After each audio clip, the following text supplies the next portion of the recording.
When Boise State comes to town, I think Oregon fans are going to get their confidence back in this team.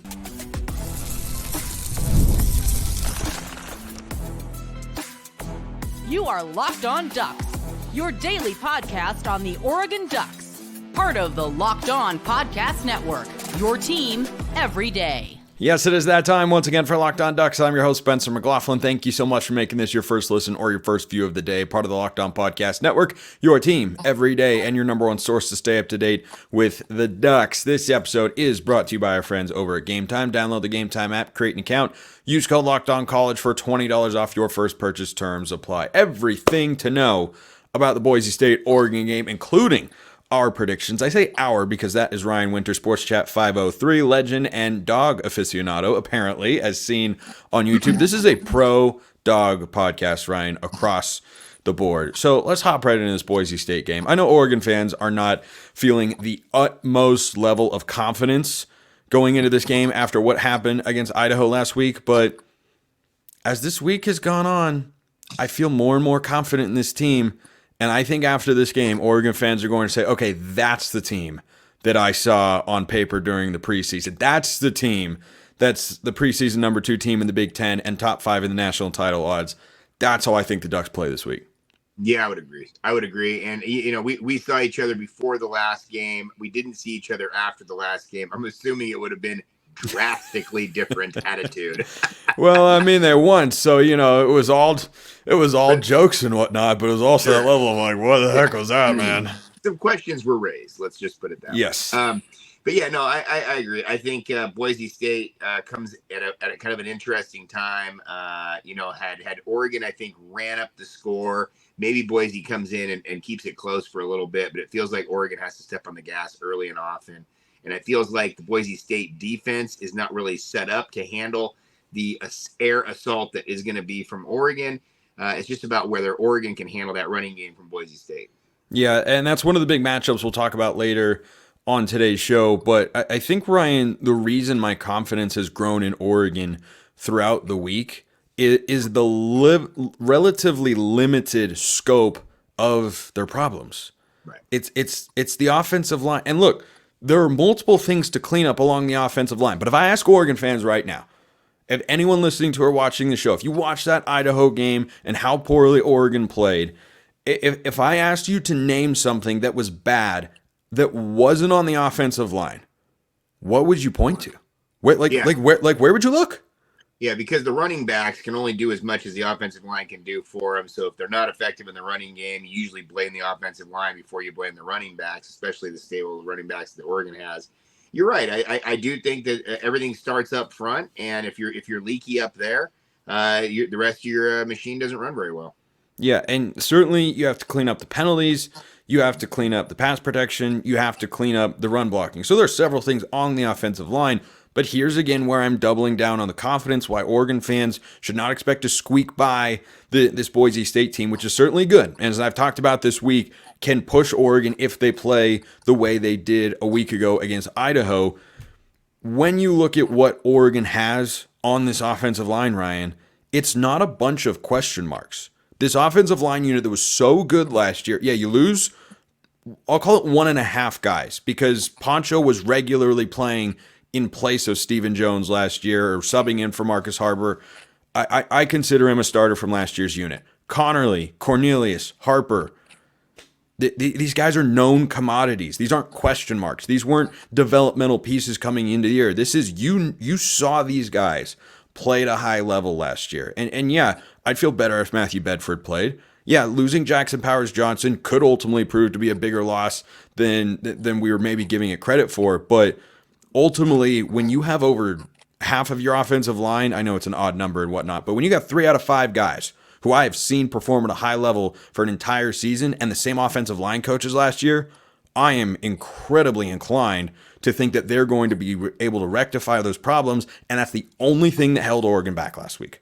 I agree. And, coming into it with those 2 solid tackles, you would expect more out of it. And, I said my piece about it. I love the offensive line very dearly. It's a position that I played. I know probably the best on the offensive side. And there were some issues there. But you also got to tip the cap to Idaho. The way that they isolated certain guys out on the edge, the way that they took a double team, but they opened up lanes for their linebackers to cover. There was some interesting stuff that Idaho was doing. But you're right. If you clean up the offensive line, you've got good, solid players there. You know what you've got there. You've got a good coaching staff. I would expect everything's good. I saw the T-shirt that was printed. That was the yards per carry thing. There's just little stuff that they're going to do, that they're going to get it right. And again, I think this is about momentum. You and I are both avid golfers. You're a much better golfer than I am, but both avid golfers. It's like bogeying the first hole. You got to get a birdie quick. You got to rectify the thing and get yourself back to par. Now we're talking. It feels like we can do that, and then you're on to the rest of the schedule. Yeah, I'm always here for a golf analogy. It's one of many reasons I bring you back on the show. Obviously, everybody loves hearing from you, but that's one of many things that you and I see eye to eye on. Is golf is indeed the best. I said coming into this week and continue to believe, Ryan, that for Oregon to accomplish what they need to take the first step, you can't completely eradicate the Idaho game from people's minds, and like it or not, in the subjective world of college football, how you are perceived nationally does matter, especially come playoff selection time at the end of the year. You can't completely erase that performance from people's minds, but you can take a sizable step forward this week. I think if Oregon wins by 2 touchdowns or more, people will look and say, okay, I think week 1 was an aberration. It's not going to be the norm. That's where my standard is. I think they're going to win by more than that. But if they win this game by 14 to 17 points, I think that's kind of the benchmark for Oregon fans to feel good. Yeah, I agree. I think you need to step on it early and often. I think the Duck fans were just so amped to see this team score a lot of points. And when they didn't, they were very disappointed. I mean, the Duck fans, when they walked out of there, they were talking – a lot of the guys that I talked with who I've known for years, have sat in the same section with for years, they were saying this could have been Appalachian State. They were saying stuff like this was way too close for comfort. And to be that late in the game, to be that close to the game to this team, I mean, and the Appalachian State is a pretty apt comparison. I mean, the amount of hype that came into that year with Michigan, I think they were number 2 that year. The Ducks are number 3. Weird stuff happens. And if you don't get it right, it can linger to the next week. And remember that game, Michigan came out completely flat-footed against the Ducks in week 2, and the Ducks completely steamrolled them. And that all started from that App State game. So the Ducks better correct this thing, because Boise's going to come in here, try to do 2 things. They're going to try to run the ball and control the clock. And if they can take that ball and hide, take the air out of it, and if they score first and stuff, it could get – That stadium, I know you hadn't been to Autzen for a while. It was too bad. That stadium was not loud at all. The music was so loud in that stadium. The second half of that thing was quiet. And you don't want that. You want a rocking stadium. This is going to be a night game. Boise State's got that 3-0. They talk a lot of junk. And every time I go to a Boise State game, they let me hear it. So I'm excited for this one. It's going to be fun. Yeah, I think it'll be a fun matchup. And I'm with you that Autzen, I think in the second half, had moments when the crowd needed to come to life. And in my head, I was like, well, that's the loud Autzen crowd that I remember that I hadn't seen in a very long time, or heard rather in a very long time in person. And they shouldn't have had to come to life in that game, but alas, they did. So I think expectations and hopes should be solidly high, but not infinitely high. If Oregon does not bring a good game, if they do not get off to a good start, I'm sure Twitter will be a really fun and rational place to be, as it always is. Like, God bless Oregon Twitter. If the Ducks go 3 and out on their first possession, that's just, oof, boy, that's not going to go over very well. That's what I love about Twitter, though, man. It's a blessing and a curse. It is a great thing. It is a terrible thing, but gosh, it's usually just a great thing. But Ryan and I are going to talk about the biggest keys and the players to know in this game. It is not just Ashton Jeanty that Oregon has to stop in this one. That's coming up next. First, let's talk about LinkedIn Jobs. When you're hiring for your small business, you want to find quality professionals that are right for the role, and that is why you have to check out LinkedIn Jobs. LinkedIn Jobs has the tools to help find the right professionals for your team faster and for free, which is a super awesome price. LinkedIn is not just a job board. LinkedIn helps you hire professionals that you can't find anywhere else, even those who aren't actively searching for a new job, but might be open to the perfect role. In a given month, over 70% of LinkedIn users don't even visit other leading job sites. Why? Because they know LinkedIn's the place to be. If you're not looking on LinkedIn, you're looking in the wrong place. On LinkedIn, 86% of small businesses get a qualified candidate within 24 hours. Back in high school, that's a score I would have loved to have gotten on various calculus tests, and that is a great number for LinkedIn to achieve. Hire professionals like a professional on LinkedIn. Post your job for free at linkedin.com/lockedoncollege. That's linkedin.com/lockedoncollege to post your job for free. Terms and conditions apply. All right, continuing on with Rian Winter, Sports Chat 503, Oregon fan, legend, and friend here of the show. Look, I think Oregon fans know about Ashton Jeanty at this point. If you don't, you should. He set a couple of Boise State records last week, 267 yards, 6 touchdowns. He had a 75-yard touchdown. I think he had a couple touchdowns over 50 yards. Like, he was running all over this Georgia Southern defense. And I want your thoughts on him first, Ryan, before we get to the other offensive weapon Oregon is going to have to slow down. I feel good about Oregon's defense going into this game. DJ Harmon had one of the best Pro Football Focus grades in the country last week. I thought the D-line looked as advertised, and I billed them as the best since 2014 coming into the season. I thought they were outstanding last week, and the holes that Ashton Jeanty had to run through last week were large. Let's just say the sorts that Sup With Your Girl used to sing about in I Love My Ducks. Like that's what he was running through last week. The Oregon secondary and linebacking unit, they're going to have to tackle really well in this game because Jeanty doesn't go down well in first contact, but I think Jeanty is going to get some yards. He might have a touchdown or 2 or maybe even 3, but I don't expect him to go bonkers and have some 200+ yard scrimmage game. I agree. He's very talented. I think Dan Lanning said he's the best running back he's seen since he's been at Oregon. Running backs are interesting because, you can see a guy that's real shifty, but he maybe not be a power guy. You can see a guy that's a power guy, might not be that shifty. Every once in a while, you catch a guy like Emmitt Smith, who's just absolutely perfect. It looks like he was created in a lab to be a running back, just fast enough to get your breakaway speed, but big enough to be able to handle a tackle, get a breakaway, that sort of thing. And I think that, the running back position it hasn't been as respected as of late in the last, 5-10 years or whatever, especially when it comes to the NFL, because it's hard to find those guys that can do everything. Rarely do you find a 3-down back. And they've talked about this in the NFL constantly. Well, this guy's good for a second down, but he's not a 3rd down back. You never really heard that back in the day because you had great running backs that could do a variety of things. And I do think that this game is set up on the running game for them. I like the way that they ran the ball against Georgia Southern, but there wasn't much defense being played in that game on either side of the ball. And, the way that you win football games in my mind is you want to run the ball. As a former offensive lineman, as a guy who wants to put some hands on somebody, you want your running go straight north and south. You want your offensive lineman going north and south. You want your whole engine going that way, and you can control the clock that way. So I do think that Oregon kind of went away from the run a little bit. If you want to talk about Oregon's run, it felt like they panicked a little bit. It felt like they started to go out of the backfield. They started to throw extension of the running game, throw to the back. I don't think Boise State's going to do that at all.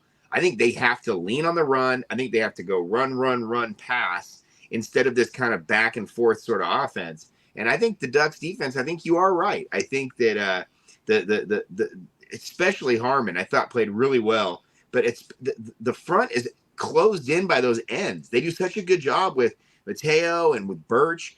Those guys closed that. Tuioti was active in week 1 too. Tuioti, Purchase. There's a bunch of guys that can really squeeze the edge. The outside linebackers, Tosh. If you really investigate Tosh's defense versus anything else, there's action coming from somewhere, and it feels like they just squeezed that line of scrimmage up a little bit, and I think that's going to benefit the Ducks. I don't think that the Broncos are going to run away with this one at all. I do think that they're going to score, like you said. Probably going to get a couple touchdowns out of him for sure, but you're not having a banner day against this Duck defense. Not only that, but I think also the DBs and the safeties are going to come down and they want to hit. And if they know that you're not going to be throwing the ball over the top that much, that's even more pressure they're going to be putting on this. So you're not going to have these breakaways.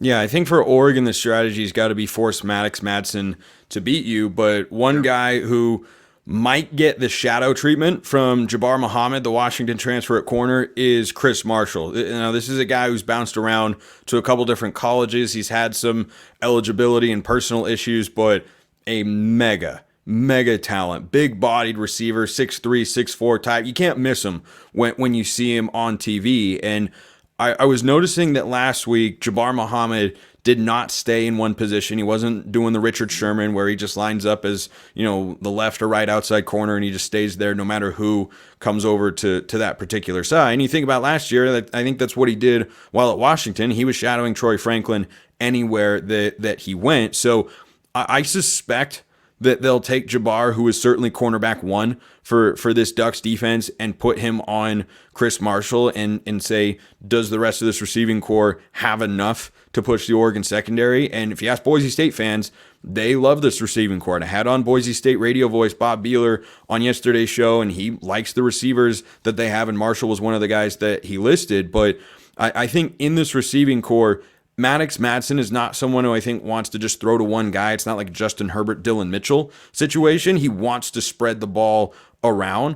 But Marshall's the guy that stands out to me because that caliber of wide receiver talent you don't see come through Boise State very often. They've had some good guys over the years, but I mean, if he'd gotten things straightened out, he'd be playing at a Power 4 school and he'd be shining right now. Right. I agree with that. Boise State always has guys. They always have NFL guys. You see it when they do their lineups at the beginning of the game, offensive, defensive guys. Boise State's always putting somebody in the league here and there.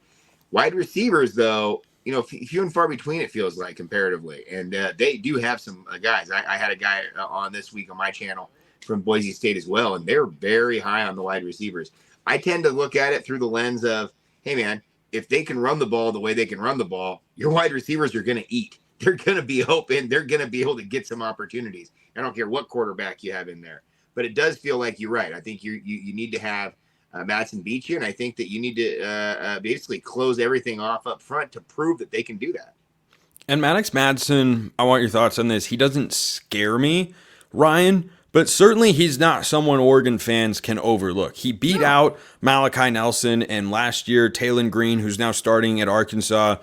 He's not doing that by accident. You have two different head coaches that have looked at him and said, yeah, compared to this more highly touted recruit or the guy who's bigger and has a bigger arm, we want you to be quarterback. Like, he will make a couple of throws that'll get you. I just don't look at him as a guy that is going to go into Autzen Stadium and throw for anything more than, maybe the low 200s from a yardage standpoint. Maybe that's all Boise State needs. That's how they want to play with Dirk Cutter, the offensive coordinator.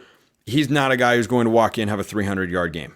Right. Yeah. And it might be in him to be able to do that, but no, I agree. What I like about him is it feels like he's a real leader on the sideline. He was able to really galvanize his team. The clips that I saw from that game, and from what I heard from the guy that I had on from Boise State saying that, in the off season, a lot of the workouts that they were doing, everything else, he was leading a lot of that stuff, and that kind of shined through a little bit with them. The big thing for me is with a quarterback is, especially in college, you got to keep him in the pocket. Man, these guys, as soon as they get out of the pocket, can get kind of dangerous. The plays break down a little bit. You start playing some playground ball. I mean, we saw this with Caleb Williams. The moment that they hemmed him up and kept him between the tackles last year, all of a sudden he went from being like one of the best quarterbacks in the country to just kind of an average quarterback. And I think that sometimes you got to keep these guys in the pocket. I think that you're going to have some big looks this week. I think guys are going to try to be hungry, get after the quarterback defensively. And again, if you know that Boise State wants to establish the run, when they do go back to pass, you're going to have to make them pay for it. Yeah, and I think this Oregon secondary, I was surprised we didn't see Cam Alexander last week when Jalil Florence did not play. Alexander was an all-conference guy at UTSA last year, came in 24/7, had him as a 4-star recruit in the transfer portal. I wonder if he plays this week or if we see a lot more of Nico Reed, or if we see a lot more of Dante Manning at that other corner position. I thought Dante had a nice game last week against Idaho, to be sure.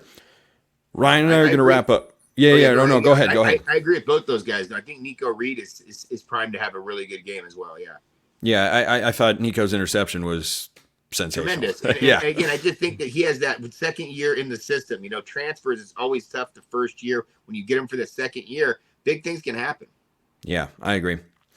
Ryan and I are going to make our score predictions. That's what's coming up next. It's what you've all been waiting for, right? It's what Boise State fans want to pop in the YouTube comments and say, you're ridiculous. You're going to have to eat your words. Gosh, I certainly hope not. But no matter what, that's coming up next.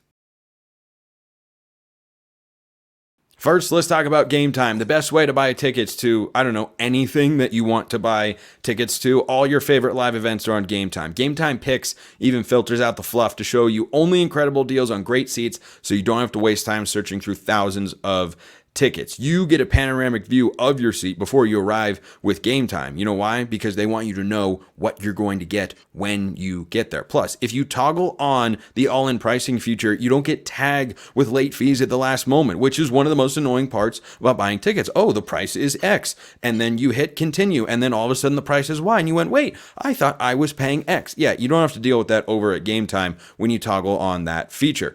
Take the guesswork out of buying tickets with Game Time. Download the Game Time app. Create an account, use code LOCKEDONCollege for $20 off your first purchase. Terms apply. Again, create an account, redeem code LOCKEDONCOLLEGE for $20 off your first purchase. Download Game Time today. What time is it? Oh, it's game time. All right, Ryan, score predictions time.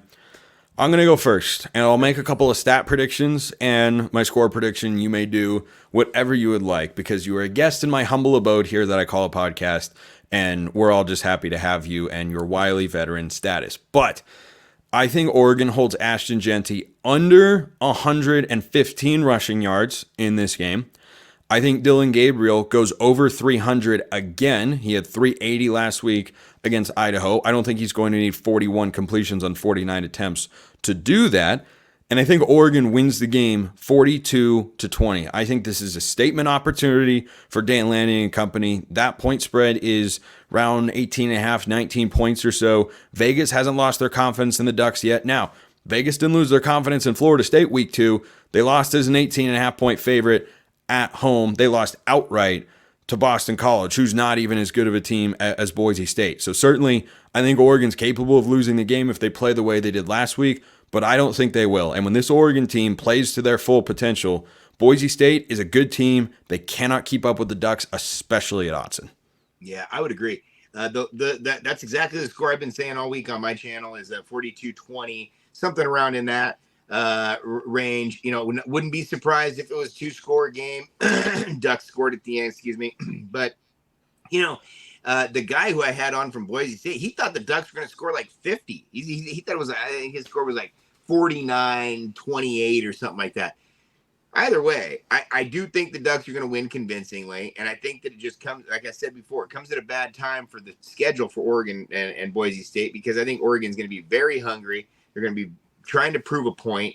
I don't know if they just came out and sleptwalked through that first half a little bit. And they again, I'm not trying to make any excuses, but it was one of the hottest games I've ever been to at Autzen Stadium. I felt like I was absolutely melting. I've been to a lot of games there early in the year. There's warm games, no joke, but it was a steamer, dude. It was really hot. So this will be nice. It'll be a night game, cooled off a little bit. This should be the team that you expect to see. Yeah, and I wonder if the night game factor comes into play with regards to the energy, because certainly Oregon, not just with the heat, but there's something about playing in front of a crowd at night. It's going to be dark quickly. You're going to have a nighttime crowd. I think the crowd will be coming out with their hair on fire from the get-go because it's Boise State. Right. It's not Idaho. It's Boise State. And yes, Oregon should win the game. Yes, they're a big favorite. But Oregon, at the end of the day, is playing a team that they've never beaten before. And I know that, Trayshawn Holden was asked about that this week. He said, "They ain't beat me." And I thought that was a great answer. Lanning hasn't been there, of course, but Oregon fans know it. So, the players, the coaches, ignorance is bliss. And I think we saw that last year. The game I talked about that the most with was Arizona State. In the past, it felt like, go down to the desert, ASU's bad, Oregon's really good, Oregon's rolling, this is a game you stumble in. And I was like, no, I don't think Dan Lanning knows or cares about any of that sort of stuff. I think he just knows how to show up and win football games, and that's what I think he's going to do this week. And I think you're going to have that extra juice from the fans that maybe wasn't always there against Idaho last week, and I think Oregon rolls. Yeah, I do too. I think that there's something to be said about those first 3 games. They're warm-up games in general. And if you know you can beat these teams, you don't really go at it the same way you go at conference games. You don't have the same sort of build-up. And sometimes that can bite you a little bit, like FSU. They had the 2 conference games early on in the schedule, and now they're 0-2. But I do think that the Ducks roll in this one. I think it should be very fun. Crowd gets back in it, and it's the last home game you're going to have here for a little bit because you've got the game against Corvallis and you got the bye week. So it should be a fun time. Yeah, and they play at UCLA as Week well. after. So, yeah, it'll be, what, about you're not going to be back in there till, what, MSU, the 5th or something?